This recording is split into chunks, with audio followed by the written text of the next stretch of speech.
To use text-to-speech on a Nothing Phone 4a, open the system settings for the first.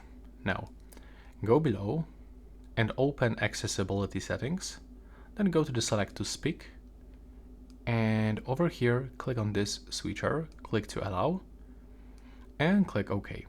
So as you can see right now, we can also find some settings that we can customize, like for example option to read in the background, read text on images, or for example we can change reading voice settings, so we can change its language. And now if I want to use it, well, we have to go over here and we have to get this text to speech extension. It's over here, we have to tap on it. And now if I want to, for example, read out this phrase, I have to click and hold, and now select text. And now it's just reading. No text found at that location. Circle, tap or highlight anything on your screen to... Let's do this one more time. We have to just enable it again.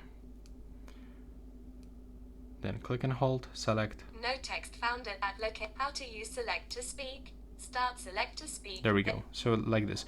But usually it works like you have to select this manually, but for some reason on the Nothing Phone 4a it's not working properly.